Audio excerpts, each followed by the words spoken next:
कृष्ण कन्हैयाचा विवाह सोहळा साजरा केला. किती आनंदी आनंद होता. जिकडे तिकडे नाही का, आनंदी आनंद गडे, जिकडे तिकडे चोहीकडे, सगळीकडे आनंदामध्ये धुंद झालेले होते. तरुण खेळत होते. नवल नेत राहूयात. म्हाताऱ्यांना शरीराचा काही विचारही नाही की आम्हाला काही गुडघे दुखतील का, कमरेचा काही त्रास होईल. किती आनंद घ्यायचा, किती आनंद घ्यायचा. अनेक लोक या कार्याला, या कार्यक्रमाला उपस्थित राहण्यासाठी तरसतात. राजा, असा हा सुंदर सोहळा आम्हाला डोळ्यांनी अनुभवता येतोय. या देहामध्ये तो आम्हाला प्राप्त झालाय. याच्यापेक्षा आपलं काय भाग्य असेल दुसरं. आणि म्हणून असा भक्तीचा परमोच्च आनंद आम्ही उपभोगत असताना, घेत असताना आज या कथेला आम्ही सांगतेकडे वळलो आहोत. काल कृष्ण कन्हैयाचा विवाह सोहळा झाला. पण विवाहाचे काही प्रसंग म्हटलेत ना का, त्या प्रसंगाला खऱ्या अर्थाने काल लगबग झाली होती. झाकीही आम्हाला पाहायची होती. त्याच्यामुळं आम्ही सगळे धुंद झालो होतो आणि आम्ही तो विषय थोडासा बाजूला सारलात मग जाऊन. कारण आम्हाला लग्नाच्या वेळेकडे बघायचं होतं. ही वेळ साधायची होती आणि ती समोरची सुद्धा वेळ साधायची होती. आणि दोन्ही गोष्टीचा विचार केला तर काही ना काही होतीच. आणि म्हणून कृष्ण कन्हैयाचा काल विवाह सोहळा झाला.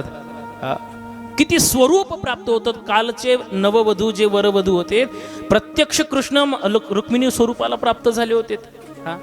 सांगू त्या दोघांच्या, तर त्या लग्नातही जेवढा आनंद नसेल राजा इथे, तिथं तरी लोक काय असतील, कोण्या वृत्तीत असतील सांगता येत नाहीत. काल देव म्हणून आरती झालीत, देव म्हणून आरती झालीत.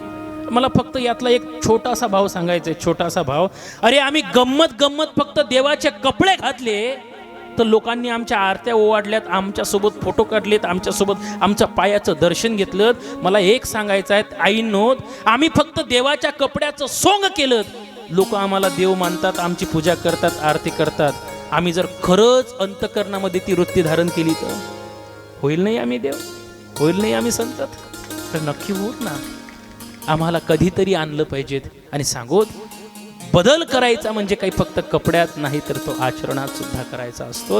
हे अत्यंत महत्त्वाचं आहे. आणि म्हणून आम्ही तो सोहळा साजरा केला. आता लग्नाचं म्हटलं तर प्रत्यक्ष ते लग्न माता रुक्मिणीच्या चॉईसने होतं, तिच्या आवडीने होतं. कारण रुक्मिणी मातेने स्वतः त्या पत्रकाच्या माध्यमातून देवाला विवाहाची मागणी केली आहे. आणि प्रत्येकाला ते स्वातंत्र्य आहे. आणि तसंही लग्नाच्या बाबतीमध्ये जर म्हटलं ना, प्रत्येकाची भिन्न भिन्न अपेक्षा असतात. लग्न म्हटलं का प्रत्येकाची अपेक्षा भिन्न. काय अपेक्षा आहेत? धर्मशास्त्रामध्ये एक श्लोक आलाय, त्या ठिकाणी असं म्हटलं जातं, कन्यावर येते रूपम माता वित्तम पिता श्रुतम बांधवे कुलमिश्चंती मिष्टान्न इतरे जनः. कन्यावर येते रूपम. लग्नामध्ये मुलीची आवड वेगळी आहे, मुलीच्या मायची आवड वेगळी आहे, मुलीच्या बापाची आवड वेगळी आहे, मुलीच्या भावंडांची म्हणजे जे आप्तिष्ट आहेत नातेवाईक आहेत त्यांची आवड वेगळी आहे, आणि गावातल्या लोकांची आवड वेगळी आहे. प्रत्येकाची आवड भिन्न भिन्न आहे. कन्यावर येते रूपम. मुलगी फक्त मुलाचं रूप पाहते. ते स्पष्ट सांगते, आई बाबा घरी काही नसलंच चालेल, मुलगा मला कसा पाहिजे? सुंदर. काय म्हणतात मराठीत? हँडसम, सुंदर, दिसायला गोरा गोमटा पाहिजेत. मुलीची अपेक्षा मला चांगला. कन्या वर येते रूपम, ती रूप पाहते. माता वित्तम, आई पण ते दिसायला कसाही असला चालेल, तो दिवसा 12 वाजता काळ्या वावरात नाही दिसलात कबूल, पण पैशावाला पाहिजे. माता वित्तम. बाप पाहतो, पिता श्रुतम. बाप पाहतो त्याची 4 चौघात किंमत आहे का?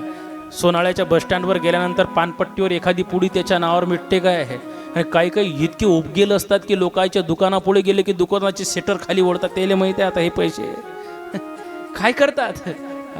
श्रुतम, त्याची 4 चौघामध्ये किंमत असावी.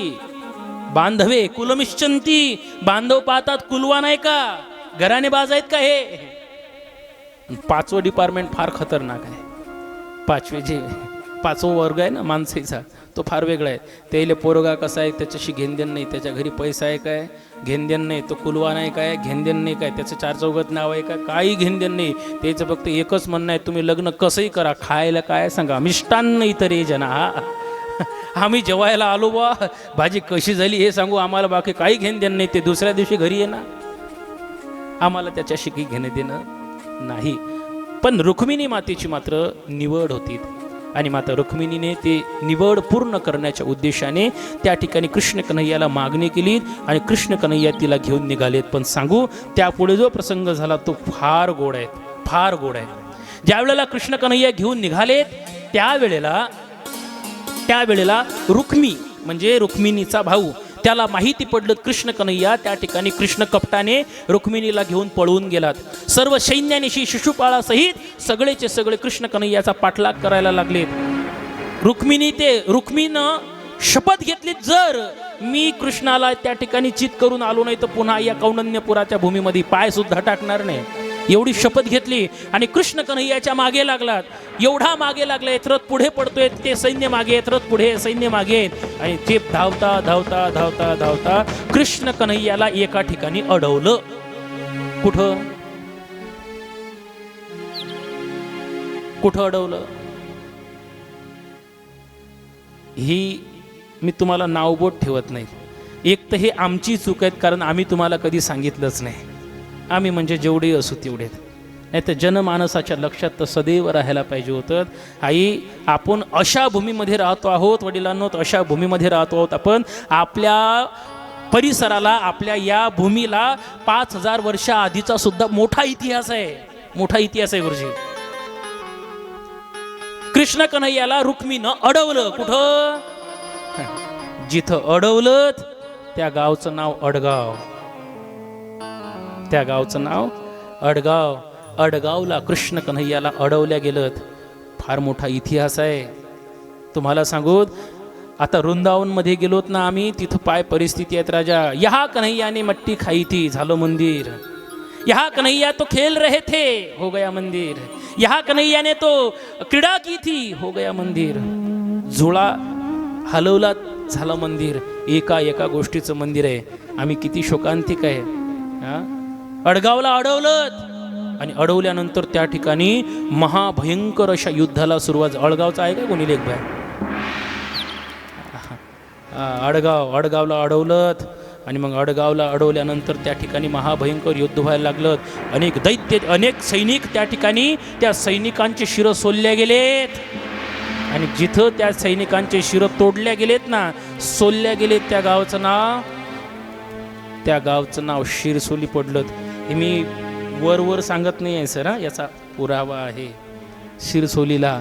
आणि काय झालं, कृष्ण कन्हैया आणि रुक्मीचं भयंकर असं युद्ध झालं. आणि ते युद्ध होत असतानाच मध्येच त्या ठिकाणी रुक्मीला हरवलं. कृष्ण कन्हैया रुक्मीला मारणार, तेवढ्यात रुक्मिणीनं हात धरला, सांगितलं, देवा, तो जरी युद्ध करत असला तरी माझा भाऊ आहे, माझा भाऊ आहे म्हटलेत. त्यामुळे माझ्या भावाला अभयदान द्या, त्याला सोडा. आता त्याला सोडा म्हटलं ना, पण आता हाताशी आलेला आहे, सोडायचा कसा? सोडल्या जाणार नाहीत. म्हणून माझ्या भगवान परमात्म्याने काय केलं, त्याची टकली करून टाकली, त्याच्या डोक्यावरचे केस काढलेत. त्याला मुंडन करणं म्हणतात, मुंडन करणं म्हणतात. आणि ज्या गावला माझ्या कृष्ण कन्हैयानं रुक्मीचं मुंडन केलं, त्या गावचं नाव मुंडगाव पडलं. मुंडगाव मोठा इतिहास आहे रे, याला इतिहास आहे. आणि मुंडगाव आणि लोहारी या 2 गावाच्या मध्ये एक लक्ष्मीचं मंदिर आहे बघा, लक्ष्मीचं मंदिर आहे. त्या लक्ष्मी, विदर्भाचा जो इतिहास आहे त्याच्यामध्ये असं ते वर्णन आहे. त्या मंदिरामध्ये तिथंच रुक्मिणी माता उभी राहिली. आणि उभी राहिल्यानंतर रुक्मिणी मातेने त्या ठिकाणी कृष्ण कन्हैयाला आशीर्वाद मागितला, देवा माझ्या माहेराला सुखी ठेव, हा आशीर्वाद मागितलात. आणि मग आमच्या प्रेमाची निशाणी काय असावीत?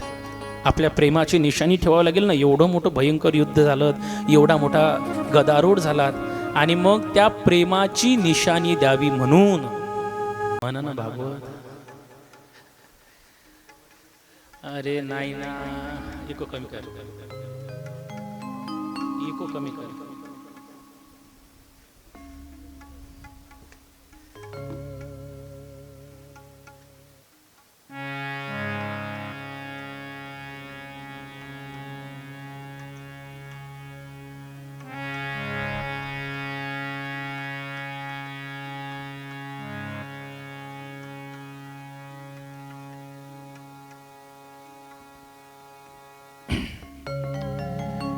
कृष्ण कन्हैयाने मुंडन केलं, त्याचं नाव मुंडगाव पडलं. बरोबर आहे ना? मला वैमानानं सुचत नाही, बरं सांगत जा. आणि रुक्मिणी माता सिरसोली आणि लोहारी या गावाच्या मध्ये एक मंदिर आहे महालक्ष्मी मातेचं, छोटंसं शेतामध्ये. आता त्याचा काही असं फार मोठा विस्तार केलेला नाही आहे.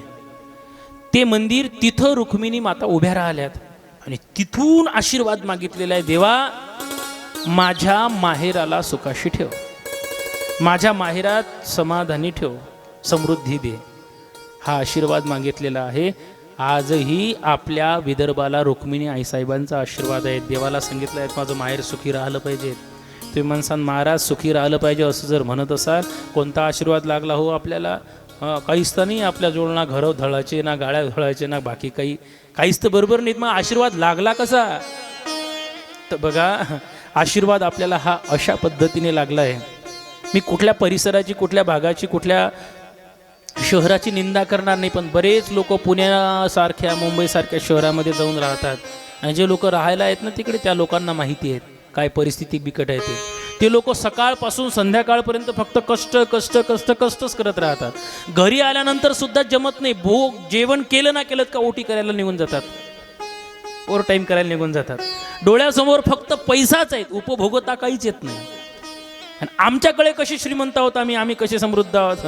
एकर भरी असते घरी, एकर भरच असते आणि त्याच्यातही बाकी काही लावत नाहीत. लावलं तर पराठी, नाही तर सोयाबीन लावते. सोयाबीन झालं 4 क्विंटल, कापूस झाला 6 क्विंटल, कापूस 6 क्विंटल झाला. लोक म्हणतात का रे कसं काय? तो म्हणतो काहीच नाही, देवाच्या कृपेनं 6 क्विंटल कापूस झाला, आता चुल्यात जाऊ म्हणते, वर्षभर काहीच काम नाही. किती आनंद आहे, समाधानी जीवन आहे की नाही. काही लोक आठवड्यातून फक्त 2 ना 3 दिवस शेतात कामाला जातात. चौथ्या दिवशी त्याला जर म्हटलं का रे चलतो का, तो म्हणते अजिबात गरज नाही, रविवारच्या बाजाराची सोय लागली आपली. समाधानी जीवन आहे आपल्याकडे. आणि समाधान सुखाचं लक्षणच खऱ्या अर्थाने हे आहे. पैसा किती आहे याला किंमत नाही, मनात समाधान किती आहे हे जास्त महत्वाचं आहे. करोडोची संपत्ती आहे पण समाधानच नाही, काय करताय? रुक्मिणीने आशीर्वाद दिलात, मागितलात, देवाने होकार दिलात आणि तिथून आता पुढे आलेत.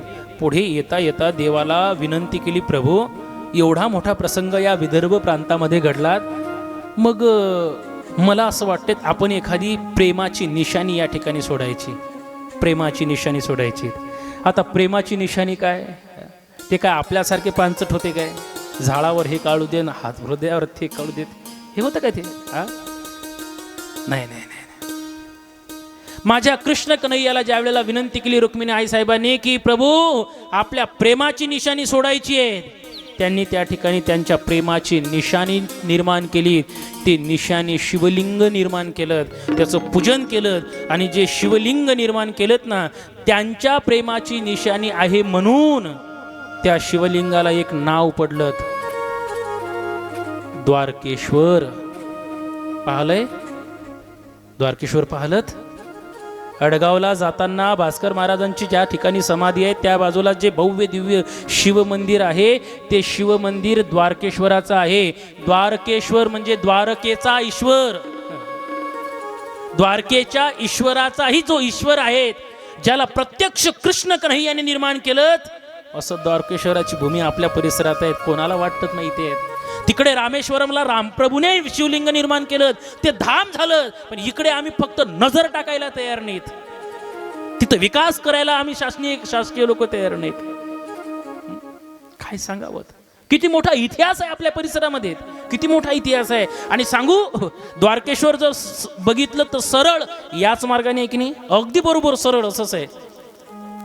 ज्या अर्थी त्यांनी तिथं शिवलिंग स्थापन केलं, रथात बसले तर निघून आलेत, ते सरळ या भूमीतूनच राम कृष्ण कन्हैया आईसाहेबांना घेऊन गेलेत. या भूमीतून कोणाच्या तरी घरापासून, कोणाच्या तरी त्या ठिकाणी घराजवळ थांबले असतील. मला तरी माझ्या मनामध्ये असं वाटत नाही, प्रत्येक वेळी मनामध्ये तो माझ्या विषय येतो. ज्या अर्थी की कृष्ण कन्हैया अडगाववरनं निघालेत आणि समोर जात राहिलेत ना, सांगूत तुम्हाला, ज्या ज्या ठिकाणावरून कृष्ण कन्हैया गेलेत ते पारमार्थिक घर निर्माण झालेत आणि कृष्ण कन्हैया ज्या ज्या ठिकाणी थांबलेत ना त्या ठिकाणाला खऱ्या अर्थाने मंदिराचं स्वरूप प्राप्त झालं. आणि तुम्हाला सांगून कृष्ण कन्हैया सोनाळ्यातही स्थिरावले. जिथं स्थिरावले ते म्हणजे श्री संत सोनाजी महाराजांचं मंदिर आहे. आणि म्हणूनच श्री संत सोनाजी महाराजांचा गजर सुद्धा गोविंद गोविंद आहेत, त्यांचं नामचिंतन आहेत. हा माझ्याकडे बोलण्याचा पुरावा नाही आहे, माझ्याकडे इतिहास नाही आहे या वाक्याला, पण माझी श्रद्धा सांगतेत लेखा. मला अंतःकरणापासून वाटतं की कृष्ण कन्हैया रुक्मिणी आईसाहेबांच्या संगतीमध्ये आपल्या सोनाळा भूमीमध्ये थांबलेत. म्हणून संत सोनाजी महाराज सुद्धा त्याच ठिकाणी स्थिरावलेत. काही इतरत्र जागा नव्हत्या, त्यांच्या मामाचे घरं नव्हते, पण त्या ठिकाणी समाधिस्थ होण्याचं कारणच मुळात हे आहे. कृष्ण कन्हैया त्या ठिकाणी स्थिरावलात आणि त्याने रथ पाठवला. तो रथही त्या ठिकाणी त्या संकल्पनेनेच आम्ही पूजत असू की काय. अशा अनेक गोष्टी मोठ्या मोठ्या या गोष्टी घडलेल्या आहेत. इतिहास आहेत राजा, इतिहास आहे. कृष्ण कन्हैया आपल्या भूमीतून गेलेला आहे रुक्मिणी आईसाहेबांना घेऊन. आणि मग पुढे खानदेश प्रांत आणि गुजरातमध्ये जाऊन माधवपुरीला माझ्या कृष्ण कन्हैयाने विवाह केला. पण तो विवाह केल्यानंतर सुद्धा त्या ठिकाणी कृष्ण कन्हैयाचे वेगवेगळे अनेक लग्न झालेले आहेत, अनेक लग्न झालेले आहेत. आता अनेक विवाह झालेले आहेत ना, त्या विवाहाची सुद्धा कथा आहेत. कारण काय होतं, अनेक लोकांना फार भ्रम आहे. लोक आम्हाला सांगतात, महाराज काय सांगता तुम्ही तुमच्या देवाचं, तुमच्या देवाला काय एक बायको होती 16,108, चोऱ्या काय केल्या. अरे तुम्हाला आक्षेप घेणं जमतात लेका, पण निदान त्याच्या मागे काय कार्य काय होतं, काम काय होतं हे तर जाणून घ्या. माझ्या देवाने लग्न केलं का, कारण पहिली गोष्ट तर सामान्य भाषेमध्ये माझ्या कृष्ण कन्हैयाला धर्म कार्य करायचं होतं आणि धर्म सांभाळण्याच्या दृष्टिकोनातून देवाला जे जे शक्य असेल ते देव करत असतो. दुसरी गोष्ट, त्यावेळेला बहुपत्नीत्वाचा कायदा नव्हता. आतापर्यंत आपले म्हातारे मुतारे हे सुद्धा 2-2, 3-3 पत्नी करत होतेत ना, त्यावेळेला तसा काही कायदा नव्हता. पण माझ्या भगवान परमात्म्याने फक्त आणि फक्त 8 विवाह हे अधिकृत पद्धतीचे आहेत. बाकी मग 16,100 त्या विवाहाचं कसं झालं तेही मला आपल्याला या ठिकाणी बघायचं आहे. काय झालं बघा, भगवान परमात्म्याचा पहिला विवाह रुक्मिणी आईसाहेबांसोबत झाला. त्याच्यानंतरचा विषय असा आहे, सूर्यभक्त सत्राजित याच्याकडे एक सामंतिक नावाचा मणी होतात. आता तो सामंतिक नावाचा मणी जो होतात ना, त्याची विशेषता ही होती, तो रोज 8 भार सोनं द्यायचा. बरं, त्याच्या पूजनाने दुर्भिक्ष, महामारी, ग्रहपीडा, सर्पभय, मानसिक त्रास, शारीरिक व्यथा, ह्या सगळ्या अशुभ घडत, ह्या सगळ्या अशुभ घडणाऱ्या घटिका ह्या सगळ्या नाहीशा व्हायच्या. आणि मग आता तो एवढा विशेष असल्यामुळे त्याचं वर्णन असं केलेलं आहे, दिने दिने स्वर्णभारा नष्टो ससृजती प्रभो दुर्भिक्षमार्यरिष्टानि सर्प्याधिना भयो शुभा न सन्ति मायिनस्तत्र यस्तात्रे भर्जितो मनी. असं त्या मण्याची थोर पण होती. आणि म्हणून कृष्ण कन्हैया सत्राजिताच्या जवळ गेले आणि त्या सत्राजिताला विनंती केली, सत्राजित तू सामान्य माणूस आहे, एवढ्या विषयाची तुला काही गरजही नाही, तू असं कर, हा जो मणी आहे हा उग्रसेनाला देऊन टाक, उग्रसेनाला दे. नाही सहन झालात, नाही म्हटलात, मी कसं काय देणार, अजिबात नाही. मग शेवटी काय झालं, सत्राजिताचा भाऊ प्रसेन, हा प्रसेन एक दिवस शिकारीच्या दृष्टिकोनातून वनामध्ये गेला आणि वनात गेल्यानंतर त्या ठिकाणी त्याला सिंहाच्या करवी मृत्यू आला. सिंहासोबत झुंज झाली, मरण पावला. पण तो मरण पावला तिकडे, पण आड मात्र सत्राजिताने कृष्ण कन्हैयावर घेतलात, कृष्णावर घेतलात. का, यांनी मला मणी मागितलं होतं आणि मी मणी दिला नाहीत म्हणून माझ्या भावाला मारलं. खरं सांगा याच्या मागे काय तथ्य होतं. कुठल्याही विषयाची कधीतरी शहानिशा केली पाहिजे, तो शहानिशा करावीत, सत्यता मांडावीत. सत्य असेल तर बोलबाला करा ना. अरे काय अधिकार दिलाय आपल्याला कोणाला वाईट म्हणायचा. अर्ध्या भाकरवर डाळ घ्यायची आणि पळत सुटायचं. अरे आम्ही कोणाची बदनामी करतोय, हे कोणाला नावबोट ठेवतोय, हे आम्हाला बोलताना काही वाटत नाही रे, पण निदान कधीतरी समोरच्याच्या हृदयाचा विचार करावा, त्याला काय वेदना होत असतील. कधीतरी विचार करावा. हा, असं कोणाला नावबट नका ठेवता येईल, नका ठेवत, नाही ठेवायचं वडिलांना कोणाला. तू तुझ्या घरचा लेका, काय पाप पुण्य केलं ते तुझं तुझ्याजवळ, आम्ही का तू म्हणून तुला नाव बोट ठेवून तुझ्या पापाचं भागीदारी व्हायचं. अजिबात कोणाला नाव ठेवू नका. वेदना होतात आणि माणसाचा स्वभाव आहे, निंदा केल्याशिवाय जमत नाही. सहज बोलून जातात रे. पण एक लक्षात घ्या, कधीतरी आम्ही एखाद्या विषयाची शहानिशा करा. मी तर म्हणतो तुला का शहानिशा काय, माहिती असलं तरी बोलू नका बोलू कोणाला. वेदना होतात. मी काल परवा बोललोत ना, आपल्याला जर कोणी वाईट म्हणत असेल, जर आपल्याला खराब वाटत असेल, तर समोरच्याच्याही मनाचा कधीतरी विचार केला पाहिजे. इथं असं आहे, सकाळपासून ते संध्याकाळपर्यंत, आज तकपासून कल तकपर्यंत सगळी न्यूज तेच आहे, नाही का. इकडे जावं, तुला म्हणून सांगते तिला सांगू नको, तुला म्हणून सांगते तिला सांगू नको, जिचा विषय असते तिच्याच कानावर तुला म्हणून सांगते तिला सांगू नको. काय करता. आम्ही पटकन एखाद्या विषयाला बोलबाला करून टाकतो. पण असं अजिबात होऊ देऊ नका. सत्राजित काही कारण नसताना ज्या वेळेला कृष्ण कन्हैयावर आड घेतो, देव त्या विषयाची शहानिशा करण्याच्या उद्देशाने त्याच्या जवळ जातात. आणि काय झालं म्हणून, हा मृत्यू कसा झाला हे पाहण्यासाठी गेलेत. प्रसेन ज्या ठिकाणी मरण पावला होता त्या ठिकाणी सिंहाच्या पायाचे ठसे दिसलेत.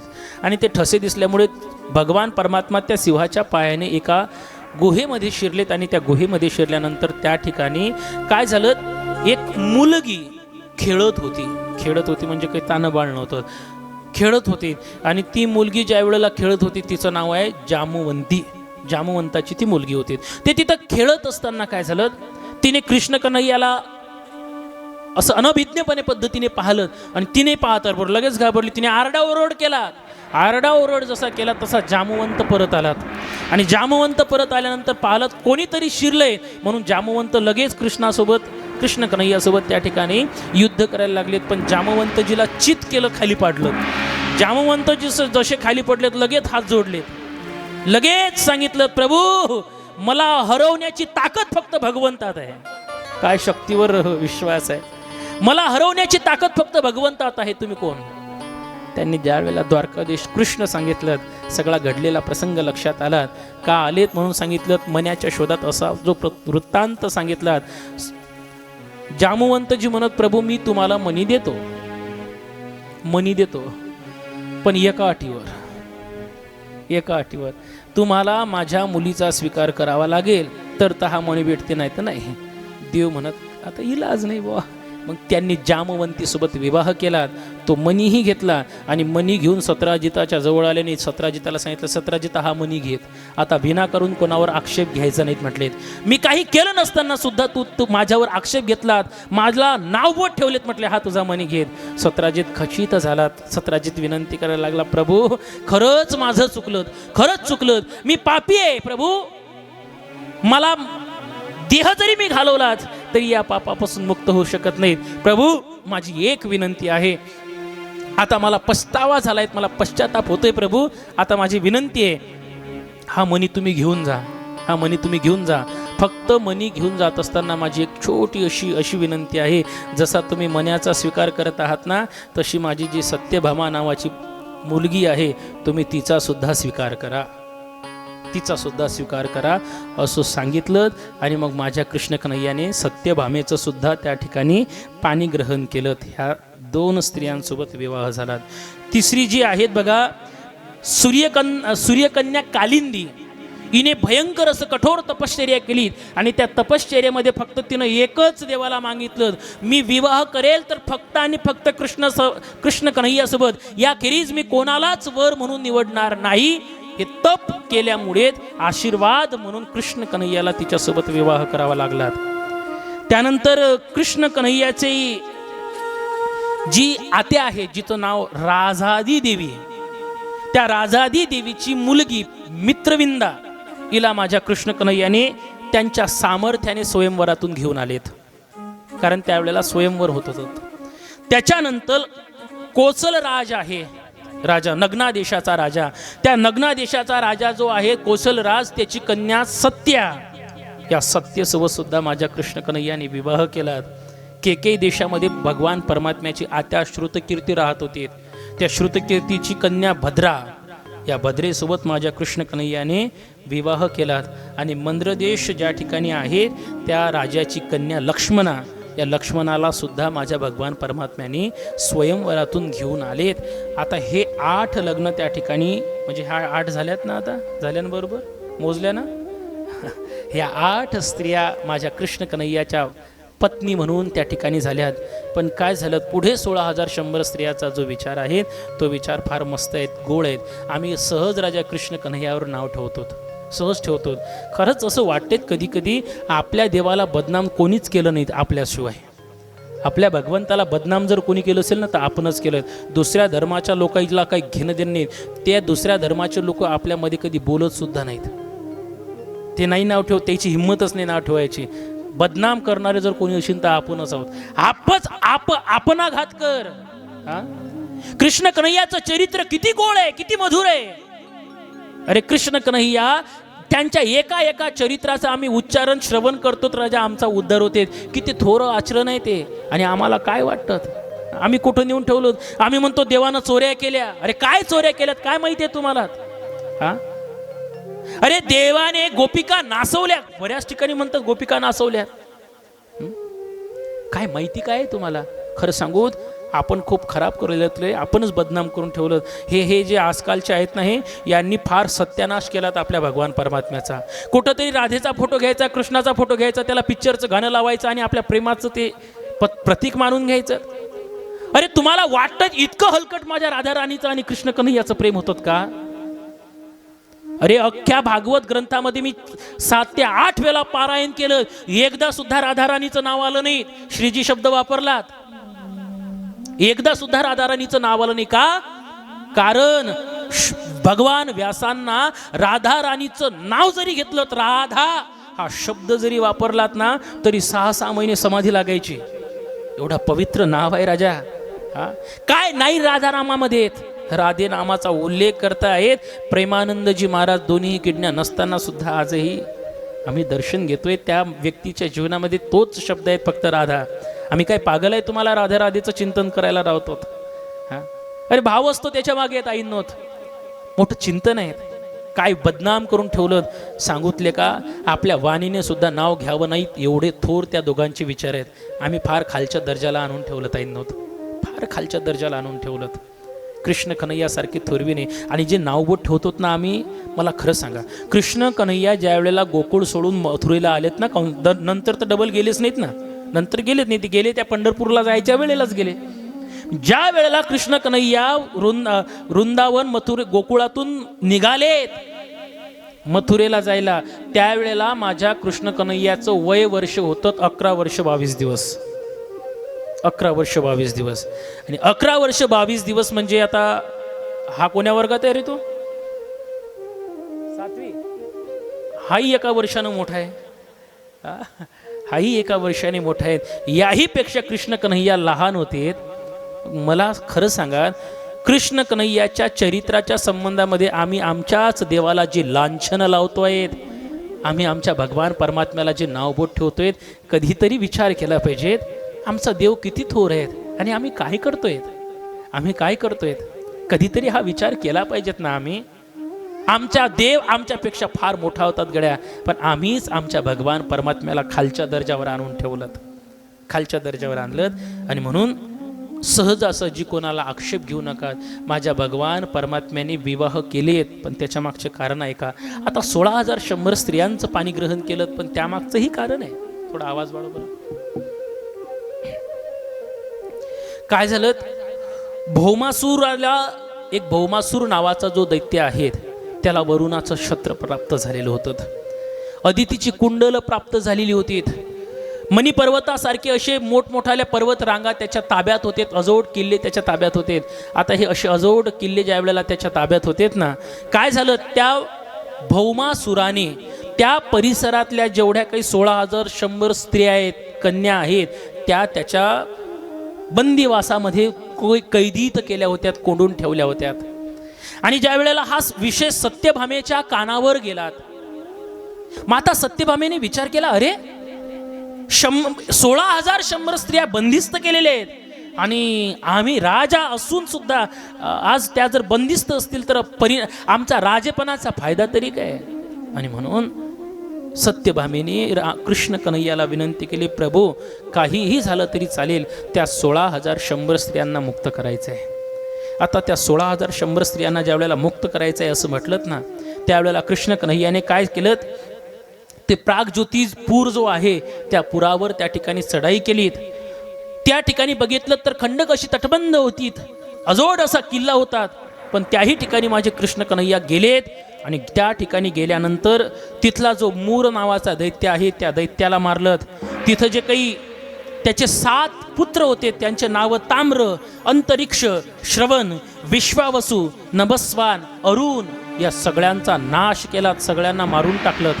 या सगळ्यांना ज्या वेळेला मारलं त्यावेळेला समोर भौमासूर आला आणि त्या भौमासुरासोबत सुद्धा माझ्या कृष्ण कन्हैयाने भयंकर असं युद्ध केलं आणि भयंकर युद्धामध्ये भौमासुराला मारून टाकलं. भौमासूर ज्या वेळेला मरण पावलात, आता मात्र त्या ठिकाणी भौमासूर गेल्यानंतर सत्यभामे सहित कृष्ण कन्हैया गेलेत आणि कृष्ण कन्हैया गेल्यानंतर त्यांनी ज्या बंदिस्त झालेल्या जेवढ्याही स्त्रिया होत्या त्या स्त्रियांना मुक्त केलं, बाहेर आल्यात आणि भगवान परमात्म्याने सांगितलं, मुलींनो, स्त्रियांनो, आता तुम्ही खुशाल घरी जाऊ शकतात. ज्या वेळेला कृष्णाने शब्द वापरला त्यावेळेला त्या सर्वच्या सर्व स्त्रिया मुक्त झाल्यात म्हणून हसायला पाहिजे होत्या, मात्र त्या जोरजोरात रुदन करायला लागल्यात, रडायला लागल्यात. कृष्ण कन्हैया सत्यभामा विचारते, काय झालं, का रडताय तुम्ही? त्यावेळेला त्या स्त्रिया बोलायला लागल्या, देवा, अरे आम्हाला या बंदीवासातून काढून सोडूनच जायचं होतं, तर कशाला सोडलं आम्हाला? तुला असं वाटतं का तू आम्हाला या बंदीवासातून मुक्त करून फार पराक्रम केलात? अरे देवा, बरे होतोत रे आम्ही, बरे होतोत. आतापर्यंत भौमासुराच्या तावडीत होतो, तोपर्यंत लोकांच्या मनामध्ये आमच्याविषयी सद्भावना होती. लोक आम्हाला म्हणत होते की भौमासुराने त्यांना बंदिस्त केलेत. आतापर्यंत आमच्याविषयी प्रेम होतं. पण सांगू देवा, आम्हाला तू मुक्त केलं आणि सोडू पाहत असेल ना, सगळ्यात मोठं पातक तू केलंय देवा. का आता आम्ही ज्या वेळेला घरी जाऊत ना त्यावेळेला आम्हाला लोक म्हणतील, ह्या भौमासुराच्या जवळ राहून आलेले आहेत, आम्हाला लांछन लावतील, आम्हाला नावबोट ठेवतील देवा. आणि तुला सांगितले का, या वागण्यापेक्षा तर आमचं मेलेलं बरं. अरे आम्हाला जर भौमासुराने मारून टाकलं असतं, निदान लोकांच्या मनामध्ये आमचा आदर राहिला असतात. आज आम्ही त्याच्या जवळून आलोत. आणि काय परिस्थिती होते राजा, काय परिस्थिती होते. एखादी व्यक्ती ज्या वेळेला आपल्यासोबत घात करते आणि घात करून सोडतेत ना, त्यावेळेला काय परिस्थिती होते असते त्या स्त्रियांची त्यांना माहिती आहे. तुम्हाला सांगू, एक शब्द सुद्धा खोटा बोलणार नाहीत. श्री क्षेत्र मोजरीच्या बाजूला मालदूर नावाचं एक गाव आहे, खेडगाव आहे. त्या गावाला आमच्या गुरुवारी महाराजांचा आश्रम आहे. म्हणजे तिथं एक 2-4 माता माऊली तो आश्रम चालवतात. त्या आश्रमाला आमच्या सहित देणगी असते, माझी सुद्धा देणगी असते. तिथं स्त्रिया सांभाळल्या जातात. कुठल्या स्त्रिया सांभाळल्या जातात माहिती आहे का? एक शब्द खोटा बोलणार नाहीत. ज्यांची लव जिहादच्या माध्यमातून फसगत केलीत ना, त्या लोकांना, त्या स्त्रियांना, बऱ्याच लोकांना बऱ्याच मुलींना फसवल्या जातात. त्या मुलींना तिकडं नेल्या जातात, गर्भवती केल्या जातात आणि नंतर सोडल्या जातात. माझ्याकडे पुरावा आहे म्हणून बोलतोय तेवढ्या धाडसाने. आता काय झालं, ज्या वेळेला ती पळून जाते, दुसऱ्यासोबत जाते, घरचे तिचा स्वीकार करत नाहीत, तो ठेवत नाहीत. मेल्याशिवाय काय आहे मेल्याशिवाय? अशा स्त्रियांचा सांभाळ करावात म्हणून ते संस्था त्या ठिकाणी आहेत. आम्ही तर मागच्या वेळेला आमच्या गुरुवारी महाराजांनी, संजय महाराज पासपूर बाबांनी आवाहन केलं होतं की त्या स्त्रियांचे विवाह करून घ्यायचे आहेत. कोणी जर प्रेमाने स्वीकार करेल तर स्वीकार करा. खरंच सांगतो, एकही माता माऊली आता त्या ठिकाणी राहिली नाहीत. फार आनंद वाटतो की लोकांनी अगदी त्यांचा मनापासून स्वीकार केला. पण ही परिस्थिती का येते आमच्यावर? का परिस्थिती येते आमच्यावर? आम्ही स्वैराचारी झालोत म्हणूनच ना. आम्ही स्वतःला फार शिक्षित समजायला लागलो म्हणून. असं बोललो तर आमच्यावर मग विरोध होतो, आमचा आक्षेप घेतला जातो. पण आम्ही आपले आहोत म्हणून बोलतोय ताईंनो, आपले आहोत म्हणून बोलतोय. फार दयनीय अवस्था पुढे होत असते. त्या भौमासुरासोबतच्या त्या कन्या बोलायला लागल्यात की अरे तू आम्हाला मारलं असतं तर पुरलं असतं त्या भौमासुराने, आता तू आम्हाला सोडतोय. म्हटले आम्ही यांना घरका ना घाटका, आता आम्ही कुठलेच राहिलो नाही देवा, नाही तरी आता आम्हाला मरायचं आहे. म्हटले सोड. ते म्हटले मरू नका, मी काय तुम्हाला मरायला सोडलत का? मग मरू नका म्हणतोत ना, मग आमचा स्वीकार कर. त्या स्त्रियांना कोणी नाव बोट ठेवू नये, त्यांना कलंकित करू नये, त्यांचं जीवन व्यर्थ घडू नये, जाऊ नये, याच्याकरता माझ्या कृष्ण कन्हैयाने त्या 16,100 स्त्रियांचं पाणी ग्रहण केलं, त्यांचा स्वीकार केला. काय चूक होती हो देवाची? हे म्हणतात देवाने 16,108 लग्न केलेत, पण देवाने लग्न केलेत हे माहिती आहेत, पण का केले त्याच्या मागचं कारण तर जाणून घ्या. अरे आम्ही सहज पुढे बोलून पुढे जात असोत, असं नाही होत. माझ्या देवाने त्या ठिकाणी सुंदर असा त्या ठिकाणी सगळ्यांसोबत विवाह केला, आणि तो विवाह केल्यानंतर खऱ्या अर्थाने पुन्हा माझे कृष्ण कन्हैया आपल्या निवासामध्ये राहायला लागलेत. निवासामध्ये राहिल्यानंतर या कथेमध्ये सुंदर अशी एक कथा येते, ज्या कथेची आपल्या सगळ्यांच्या मनाला ओढ असते, ते म्हणजे सुदामजीची चरित्रकथा. पण त्याआधी आता थोडंसं संकीर्तन करूयात, आणि त्या संकीर्तनाच्या नंतर आपल्याला सुंदर अशी सुदामजीची चरित्रकथा त्या ठिकाणी श्रवण करायची आहेत. सुदामजीच्या चरित्रकथेमध्ये सुद्धा जो काही भाव या ठिकाणी आलेला तो पाहायचा. मेरो राधा रमन गिरधारे, मेरो राधा रमन गिरधारे, गिरधारे श्याम बनवारे, मेरो राधा रमन गिरधारे, मेरो राधा रमन गिरधारे, गिरधारे श्याम बनवारे.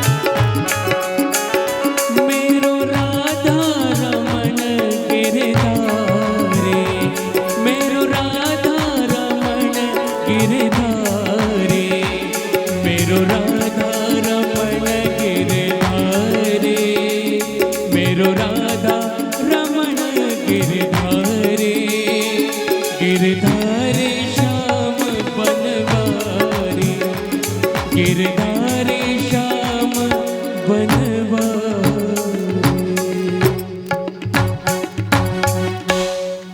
आता नका अनुकोनी प्रसाद, बसा.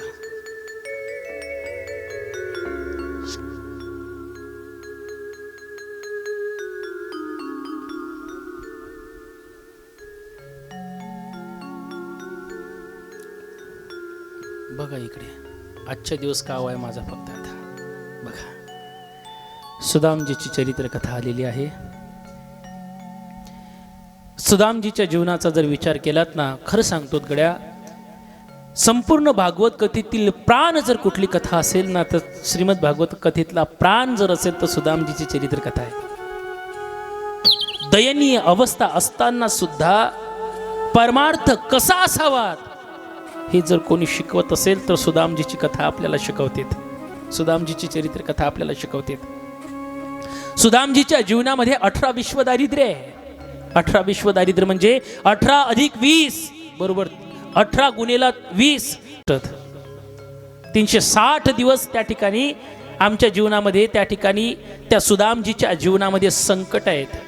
360 दिवस. तुम्ही म्हणसाल का हो 365 दिवसाचं त्या ठिकाणी वर्ष असते, मग 360 दिवस त्याच्या जीवनात दुःख का? कारण त्यातले 5 दिवस ते कृष्ण कन्हैयाच्या द्वारपालामध्ये म्हणजे द्वारकेमध्ये होते. कृष्ण कन्हैया त्याचे निश्चय भक्त आहेत, पण भक्ताच्या जीवनातला किती संकट आहेत. 18 विश्व दारिद्र्य, 360 दिवस भयंकर दुःख, भयंकर दुःख का? त्याचं मागचं कारणही तसंच आहेत. बघा, सुदामजीचं जीवन अयाचक आहेत. अयाचक व्रत. अयाचक कशाला म्हणतात? अयाचक. अयाचक त्याला म्हणतात जो स्वतःहून काही मागत नाही, स्वतःहून काही मागत नाहीत. आणि या जगताची रीती काय आहे सांगूत? या जगतामध्ये लोक देत नाही असं नाही, पण लोकांचा स्वभाव आहे लोक मागितल्याशिवाय देत नाहीत. जनता जैसा दाता नाही लेकिन मागे बिगर देता नाहीत. इथं फक्त मागणाऱ्याचा बोलबाला आहे, न मागणाऱ्याला कोणीच काही देत नाहीत. अरे सोडून द्या बाकीचा विषय, माय सुद्धा मुलाला रडल्याशिवाय घेत नाहीत. मायने घ्यावं असं वाटत असेल तर आधी त्या मुलाला रडावं लागतं, मग माय त्याला घेत असते. तशी माय सुद्धा मुलाला घेत नाहीत, मागितल्याशिवाय देत नाहीत लोक. सुदामजीचं चरित्र आहे. सुदामजी प्रत्येकाच्या द्वारी उभं राहायचं, त्या ठिकाणी जायचं आणि फक्त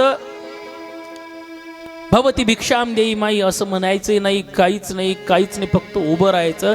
आता घरातल्या लोकांना कसं माहिती होईल हो की बाहेर सुदामजी आहेत की काय म्हणून? तरी सुद्धा सुदामजींनी त्या दारी काही क्षण उभं राहावं आणि पुन्हा पुढे निघून जावं, अशी नित्य परिस्थिती त्यांच्या जीवनातली. त्यांनी घरी यावं आणि घरी आल्यानंतर त्या ठिकाणी पत्नीने त्यांना विचारत, प्रभू काय आणलं तर आज? पुन्हा परिस्थिती तेच. त्यांनी सांगावत, आजही काहीच मिळालं नाहीत. काय एखाद्याचं घर असते काय सांगावत. ह्या जीवनामध्ये काही लोक असे आहेत त्यांना काय काय खाऊ याची चिंता आहे, आणि काही लोकांना काय खावं याची चिंता आहे. काही लोकांना एवढे कपडे की दिवसाला 3 वेळा बदलले तरी ते पुरणार, आणि काही लोकांना अंग झाकेल एवढे सुद्धा कपडे मिळत नाहीत. काही लोकांना राहण्यासाठी बंगल्याचे बंगले आहेत आणि काही लोकांना रस्त्यावर पाल टाकून राहावं लागते. काय अवस्था असते राजा. वंदनीय राष्ट्रसंत तुकडोजी महाराजांनी एका ठिकाणी असं बोललेले आहेत, एकाच्या महलात फुलताती बागा, दुसऱ्यास राहण्या धड नाही जागा, अन्नासाठी फिरतो नागवा नागवा नागवा, ग्रामजयंतीचा मंत्र घ्या हो नवा. एखाद्याला बंगलेचे बंगले आहेत, एखाद्याला बंगलाचा बंगला आहे, एखाद्याला राहायला मिळत नाहीत, एखाद्याला खायला खूप काही आहेत, एकाला एक टाइम खायला मिळत नाहीत. काय परिस्थिती आहेत, प्रारब्धाशिवाय दुसरं काही नाही. त्या दोघांनी बोलावत, सुशिलेने सांगावत, प्रभू आजही काही आणलं नाहीत. त्यावेळेला त्यांनी सांगावत, अगं काही दिलंच नाही तर काय आणू? दिलंच नाही, आणलं काय आणायचं? काय आणायचं म्हणजे तुम्ही मागितलं का नाही? त्यावेळेला म्हटलं, अगं मागून काय करतात? आपल्या प्रारब्धामध्ये जे आहे तेच मिळणार ना, जे माणसाच्या प्रारब्धात आहे तेच मिळणार ना. या व्यतिरिक्त मी दुसरं नाही मागू शकत ग, नाही मागू शकत मी दुसरं. अरे का मागू शकत नाहीत? आपल्या पोटाचा प्रश्न आहे ना प्रभू. ते म्हटले, अगं पोटाचा प्रश्न जरी असलात ना तरी आपलं प्रारब्ध सुद्धा बघावं लागेल ना. आपल्या प्रारब्धामध्ये जे घडणार आहे ते घडणारच आहे. आणि तुम्हाला सांगू, प्रारब्ध मुर्द्याला सुद्धा लागू होतात. बरं, प्रारब्ध मुर्द्याला सुद्धा लागू होतात. बघा, किसी की लाश पे फूलों की लड़ी है, किसी की लाश पे फूलों की लड़ी है, और किसी की लाश बिना कफन के ही पड़ी है. काही लोकांना मेलेल्या मूर्त्याला सुद्धा एवढे हार येतात, हाराने झाकून जातो. काही लोकांना सामान्य कपडा सुद्धा नशीब होत नाहीत. कोरोनाच्या काळामध्ये पाहिलं आपण, अनेक लोकांना, काही लोकांना JCBच्या साहाय्यानं गड्डा खोदून त्याच्यात टाकावं लागलं. प्रारब्ध आहे नाही तर काय. तर मी तसा राजकीय व्यक्ती नाही गड्या, किंवा मला राजकीय बोलायचं सुद्धा नाही, पण माझ्या विषयाला पुष्टी करण्याकरता मला तुमच्या पुढ्यात विषय सांगायचा आहे. काही दिवसाआधी एक राजकीय नेता काही लोकांच्या संगतीमध्ये विमान दुर्घटनेमध्ये घडू नये असा प्रसंग झाला आणि त्यांना मृत्यूला सामोरं जावं लागलं. गेले बिचारे ते 5 लोक. विपर्यास करू नका माझ्या बोलण्याचा, पण मला सांगा, मरताना तर 5 मेलेत ना, पण गवगवा कोणाच्या मृत्यूचा झाला? हार कोणाच्या मृत्यूवर, शयेवर पडलेत? अरे ती व्यक्ती मेलीत हे मान्य आहे आम्हाला, पण त्याच्यासोबत बाकीचे सुद्धा गेले होते. कोण काय झालं, कोणाचं काय माहिती आहे तुम्हाला? दुसऱ्याचं काय झालं? पण त्या व्यक्तीचा मात्र गवगवा झाला, अख्खा महाराष्ट्र त्यांच्यासाठी रडला. आणि दुसऱ्याला काय दफन झालं की नाही हे सुद्धा आमच्या कानावर नाहीत, आम्हाला पाहायला सुद्धा मिळालं नाहीत. का? कारण आहेत. मला असं वाटते त्यांचा मृत्यू सुद्धा, त्यांची मयत, त्यांचं मृत शरीर सुद्धा प्रारब्धाने बलवत्तर होतं म्हणून. हा या जगतातलं अंतिम सत्य आहे. आणि त्यावेळेला ते सांगतायत, अगं सुशीला काय सांगू, आपल्या प्रारब्धाचं असल्यामुळे अशा सगळ्या गोष्टी असतात. सुशीला कधी कधी तर देवासोबत भांडायला लागते की काय म्हटले देवा, काय दयनीय अवस्था आणून ठेवलीत रे. तुझा माझा देवा कार वैकार, तुझा माझा देवा कार वैकार. दुःखाचे डोंगर, दुःखाचे डोंगर दाखवेसी, दाखवेसी तुझा माझा देवा कार वैकार, तुझा माझा देवा कार वैकार.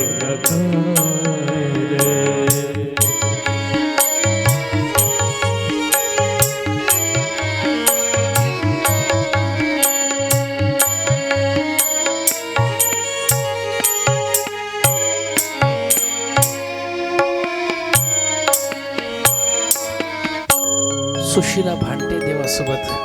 पण तुम्हाला सांगू, ज्या वेळेला सुशीला भांडतेत ना, त्यावेळेला सुदामजीच तिच्या जवळ जातात, सांगतात, अगं सुशीला, देवासोबत भांडून करतं तरी काय, सगळं आपल्या प्रारब्धामुळे आपल्याला मिळालं आहे. अन्न मान धन हे तो प्रारब्ध अधीन, आणि का रुसावे न लगे बहुता, आपुल्या संचिता वाचून यात. ऐनोत आपल्या प्रारब्धाचं, आपल्या संचिताचं खापर दुसऱ्याच्या मस्तकी फोडू नका, दुसऱ्याच्या मस्तकी फोडू नका. आमच्या दुःखाचं कारण हे आहे, आम्ही प्रत्येकाला विचारत असतो की आम्ही तर अख्खं आयुष्य परमार्थ करतोय, आम्ही लहानपणापासून परमार्थ करायला लागलोत, आमच्या जीवनात एवढे संकट का? आणि ती समोरची जी व्यक्ती आहेत ना, ती तर अजिबात पुण्य करत नाहीत, पापाशिवाय दुसरं कुठलंच काम नाहीत, सगळं दुसरंच काम आहे, तरी सुद्धा त्याच्या घरी देवानं सगळं काही दिलंय. आमच्या जीवनात का असं आहे? बघा, मी तुम्हाला हा विषय एका वेगळ्या माध्यमातून पठवून देतो. अशी एखादी शिशी घ्या आणि त्या 2 शिष्या घेऊन त्या शिशीमध्ये, एका शिशीमध्ये वरून आधी तांदूळ टाका आणि त्याच्यावर उडीद टाका. दुसरी शिशी घ्या, त्याच्यामध्ये खाली उडीद टाका आणि वरून तांदूळ टाका. आता जिथं आधी उडीद टाकलेले आहेत, त्या उडीदाला जर खाली उडीद टाकलेले आहेत, खालून त्याला छिद्र पाडल्यानंतर काय पडणार आहे? आता काय पडणार आहे? उडीद पडणार आहे. दुसरी शिशी ज्याच्यात आधी तांदूळ टाकलेले आहेत, त्याला खालून छिद्र पडा, आता काय पडणार आहे? तांदूळ पडणार आहेत. आता तांदूळ म्हणजे पुण्य समजा, उडीद म्हणजे पाप समजा.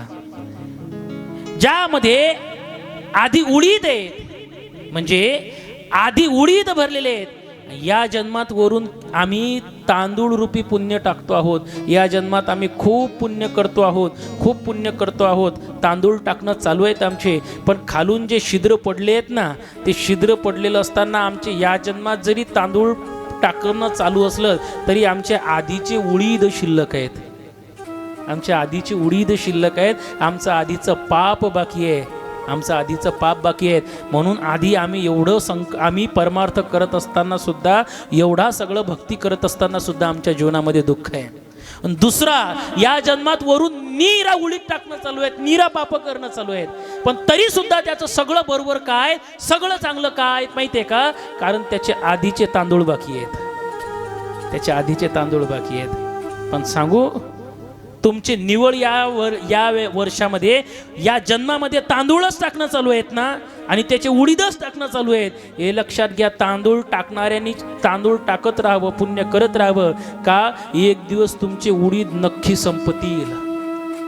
बिस्लेरीतले बॉटलमधली उडीद संपतील आणि उडीद संपल्यावर जशी तांदूळाची सुरुवात होईल तसं त्याचं सुद्धा त्याचे तांदूळ चालू आहेत तोपर्यंत बरोबर आहे, पण त्याचे उडीद टाकणं पाप करणं चालूच आहेत ना, एक दिवस त्याचे सुद्धा तांदूळ संपल्याशिवाय राहणार नाहीत आणि मग शेवटी भोगून द्यावं लागेल.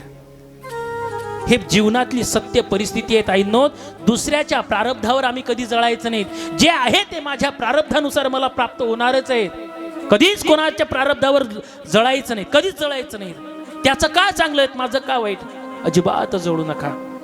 आहेत सुदामजीच्या जीवनामध्ये काही नाही मिळालं, काही नाही. कष्ट जर जीवनात असलेत, सायास असलेत ना, सगळं काही मिळत असतं, सगळं बरोबर होत असतं. तुम्हाला सांगू, दिवस बदलायला वेळ सुद्धा लागत नाही ताईंनो. दिवस बदलायला वेळ लागत नाहीत.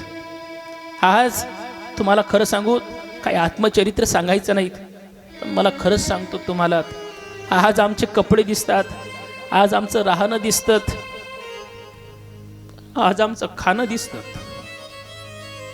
पण हे खाणं राहणं हे सगळं करण्यासाठी आम्हाला प्रयत्न करावे लागलेत. कष्टात जीवन घालवावं लागलं. खरं सांगतो 11 वर्ष मी घरी आलो नाहीत. सोनाळ्यातले लोक, बोरखेड्यातले लोक कधी मला शेगावला भेटलेत, आळंदीला भेटलेत, पंढरपूरला भेटलेत की मी त्यांच्या गळ्यामध्ये पडून लढायचो. भेटलेत मला शिव्या करीत आपल्या गावातले. आम्हाला घर नव्हतं, दार नव्हतं, आम्ही तिथं सुद्धा राहिलोत. मधुकरी मागायला जायचो. 13 किलोमीटर मधुकरी होती. तेव्हा 2 व्हीलर गाड्या नव्हत्या. आम्ही मधुकरी मागायला जायचो. सत्य परिस्थिती सांगतो, मला उपवाशी राहायचं काम नाही पडलं आळंदीमध्ये आईनो, खरंच नाही पडलं. पण सांगू, तिकडे लोक भाकरी द्यायचे आणि भाकरी देत असताना कधीतरी त्या 5-10 घरामध्ये चपाती असायची आणि ती चपाती दिसली की असं वाटायचं चपाती भेटतेत. आम्ही चोरून चपाती खाल्लीत, मिळते की नाही मिळत म्हणून. आणि असं करत असताना शिक्षण घेतलं. आता हे शिक्षण ज्या वेळेला घेतल्या जातात, किती कष्ट करावे लागतात. जावे त्याच्या वंशात देवाकडे. मी माझ्या चरित्रासाठी सांगत नाहीत. भयंकर भोगावं लागलं, करावं लागलं. मग कधी प्राप्त झालं. आमच्या वडिलांना तुम्ही चांगलं ओळखतात कळ्या. सांगू, आम्ही ज्या वेळेला शिबिराला गेलो ना 2003ला इकडे दारुकेश्वरला गेलो, त्यावेळेला आम्हाला आमच्या अंगभर घालायला कपडे नव्हते. आमच्या गावातली एक आज म्हातारी आलीत, म्हटले माझ्या नातवासोबत जातोस का शिबिराला. म्हटलं जायचं आहे, पण माझ्याकडे कपडे नाहीत. म्हटलं काय करू. तिने तिच्या नातवाचा फाटलेला पॅन्ट दिला होता, कमरेवर एवढा फाटलेला होता. अडगावला द्वारकेश्वरला गेलो, तिथल्या त्या आईने त्याच्या आत्याने मला कुर्ता शिवला होता. आणि माझे वडील 20 रुपये का 30 रुपये रोजाने शेतात जाऊन याच दुकानवरून, सोनाळ्यातल्याच दुकानवरून धोतर खरेदी करून आणलं आणि ते धोतर मला दिलं. खरं सांगू, तो पोरगा दुसऱ्याच दिवशी पळून आलात. मीही पळून येऊन राहिलो होतो. तो आला निघून, करमत नव्हतं, काय करू. बॅग भरता फक्त बापाने मेहनतीने आणलेलं धोतर दिसलं. त्या धोतराला असं वाटलं तर आम्ही या धोतरासाठी तरी निदान बापाने जी मेहनत केलीत, कष्ट केलेत, तेवढ्यासाठी तरी आम्ही थांबलं पाहिजेत. खरंच सांगतो, मी तेवढ्यासाठी थांबलोत. त्या एका धोतराची किंमत केलीत. आज देव काय नाही देत. एका कपड्यासाठी जो मी इकडे तिकडे फिरत होतो, आज देवाने कपड्याचं दुकान दिलं. तर राजा देवाचं याच्यापेक्षा काय पाहिजेत, काय देणं पाहिजेत. तुम्हाला सांगतो ताईंनो, 1 रुपयासाठी माणूस तरसतोत ना. देवावर जर विश्वास असलात ना, देव काही करून ठेवतो, देव काही करू शकतो. जग आडवं येऊ द्या आपलं, आपण खरे आहोत. आणि देवावर जर निष्ठा खरी आहेत ना आपली, आपल्याला लोकांनी कितीही वाईट करण्याचा प्रयत्न करू द्यात, समाजाने किती बदनामी करण्याचा प्रयत्न करू द्यात, देव त्याचा उद्धार केल्याशिवाय राहत नाहीत. का मी माझं स्वतःचं सांगतो, माणूस फक्त सत्य असला पाहिजेत. देव एक दिवस करतो, एक दिन में नहीं होगा लेकिन एक दिन जरूर होगा. मी हे याच्यासाठी सांगतोय ताईंनो, मला आत्मचरित्र सांगायचं नाही आहेत. प्रत्येकाच्या जीवनामध्ये दुःख आहेत, संकट आहेत, ते असलेही पाहिजेत. पण त्या संकटाला फक्त आम्ही दुसऱ्यावर दोष दिल्यापेक्षा आम्ही ते संकट पेलत राहायचे, तेवत राहायचे. एक दिवस यह भी दिन जाएंगे, हे दिवस निघून जातील. खूप महत्वाचा विषय आहेत लेका, हे दिवस निघून जात असतात. सुशीला सांगतेत, प्रभू तुम्ही मोठे म्हणताय समयाची चादर व्हावे, अरे तुम्हाला काय समजतात? मातृ हृदय आहेत माझं, मूल आईचं हृदय आहे. माझ्या समोर माझी मुलं ज्या वेळेला उपवाशी राहतात ना प्रभू, त्यावेळेला समजतात काय आहे ते आईचं प्रेम. तुम्ही घराबाहेर राहतात, तुम्हाला काय माहिती आहे? आई मला ज्या वेळेला आई भूक लागली म्हणून मुलं म्हणतात, त्यावेळेला प्रभू मला दुःख होतो, तो मी माझ्या मुलांना काही खाऊ घालू शकत नाहीत. प्रभू अहो मी तुमची अर्धांगिनी आहेत, मी तुमच्या सोबत उपवाशी राहीलय हो, पण काय करू, मुलांचं दुःख माझ्याच्याने पाहवत नाही प्रभू. तेवढ्यासाठी तरी तुम्ही काही केलं पाहिजे. सुदामजी म्हटलेत, अगं मी काय करत नाही, सगळंच तर काही करतोत ना, पण मी काय करूत लोक देत नाहीत तर. सुशीला म्हणते, प्रभू मला तुम्ही तर नेहमी सांगतात द्वारकाधीश श्रीकृष्ण तुमचे परमसखा परम मित्र आहेत. मग कृष्ण कन्हैया जर तुमचे परम मित्र परम सखा असतील, तुम्ही त्या मित्राच्या भेटीसाठी का जात नाहीत? का त्या देवाच्या जवळ जात नाही? सुशीलेने प्रश्न करता बरोबर कृष्ण कन्हैयाच्या संबंधामध्ये ऐकता बरोबर सुदामजी म्हणतात, अगं सुशीला तुला काय सांगू, त्या देवाजवळ जायला काही हरकत नाही ग, पण त्या देवाचं एक ब्रीद आहे, तो भगवान परमात्मा आधी घेतो आणि मग देतो. घेशी तेव्हा देशी ऐसा अससी उदार. तो आधी घेतो मग देतो. अगं इथं आपलेच खायचे वांदे आहेत, त्या देवाला द्यायचं काय द्यायचं? तुम्हाला सांगू राजा, देव एवढी परीक्षा पाहतो, तो एवढी परीक्षा पाहतो भक्ताची, अगदी अगदी अगदी त्रासून सोडतो, जीवन त्रासून सोडतो. फक्त जे निष्ठावान भक्त आहेत ना, तुम्ही फक्त तुमचा खरा अनुभव सांगा. एवढे संकट येतात, असं वाटतं आता काय करावं, आता कुठलाच पर्याय नसतो. काय योगायोग कोणाचा फोन येतो किंवा कोणी काय सहज मदत करतो, आणि ज्या अडथळ्यामध्ये ज्या अडचणीमध्ये आपण पडलेलो असतो सहज त्याच्यातून वाट मिळते. ते वाट मिळणं म्हणजे भगवंताची साथ मिळणं आहे ताईंनो. सहज योगायोग. तो म्हणतो, तो आला राजा त्याच्यामुळे माझं काम झालं हो, देवानं त्याला पाठवलं. आम्ही शब्द वापरतो ना, हा देवानेच पाठवलेलं असतं. ज्या वेळेला सुदामजी सांगतात तो मला आधी मागणार, काय करायचं? सुशीला म्हटलेत, मागते तर हरकत काय आहे, मी देतेत ना द्यायला, मी देते ना त्याला. काय देणार म्हटल्यानंतर त्या ठिकाणी सुशीला म्हणते, बघा मला बघू द्या काहीतरी, मी बघावं म्हणून त्या ठिकाणी आता सुशीला आपल्या घरामध्ये शोध घेते. आता शोध घेता घेता त्या ठिकाणी तिला 4-5 लोकांच्या घरी जावं लागलं, 5-7 लोकांना त्या ठिकाणी मागणी मागावी लागली. पण सांगू तुम्हाला, ज्या वेळेला माणूस संकट काळामध्ये असतात ना, ज्या वेळेला खराब परिस्थिती असतात ना, आपले सुद्धा आपल्यासोबत चांगले नसतात, आपले सुद्धा आपल्याला सोडून जातात, आपले लोक सुद्धा आपल्याला थांबत राहू द्या, मग आपले सुद्धा आपल्याला साथ देत नाहीत. फार कठीण परिस्थिती आहेत. लाडू पेळे खावयास लोक जमती विशेष, परी साह्य संकटास न कोणी येती. कठीण प्रसंग असू द्या, आपले सुद्धा आपले नसतात. कोण नाही म्हणतात आमचा तो. चांगले दिवस असू द्या, सगळे जोडजोड करतात, माझा आहे. सगळे लग्न सरई असू द्यात, लग्न सरईमध्ये लग्न करेपर्यंत सगळे बरोबर आहे, पण कर्ज फेडायची वेळ आली की हेच लोक त्याला म्हणतात, कोणी सांगितलं होतं तुला एवढं उत्मात करायची, फेड म्हणतात कर्ज. आता लोकांचा स्वभाव आहेत का, लोक फक्त आपल्या सुखाचे सोबती असतात, दुःखाचे नाही आहेत. या जगतामध्ये बैमान दुनिया असल्यामुळे, या जगतामध्ये सांगतो आम्ही आपल्याच भरोशावर असलं पाहिजेत. आणि ही परिस्थिती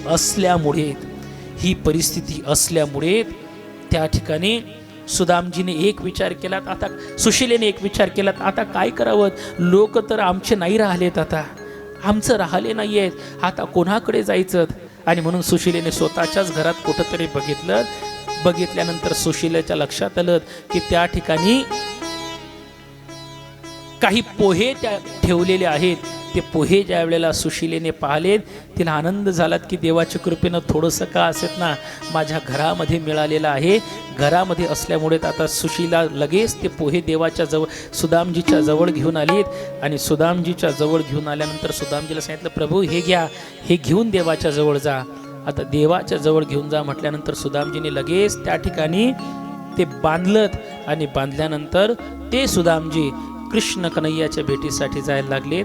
पण कृष्ण कन्हैयाच्या भेटीसाठी जात असताना आधी कृष्ण कन्हैयाला आपल्या राजदरबारामध्ये ठेवा. कृष्ण कन्हैया आईसाहेब रुक्मिणी देवीला पाठवा, थोडंसं संकीर्तन होईल, त्या संकीर्तनामध्ये त्यांना पाठवा आणि नंतर सुदामजी आपल्या द्वारामध्ये येतील.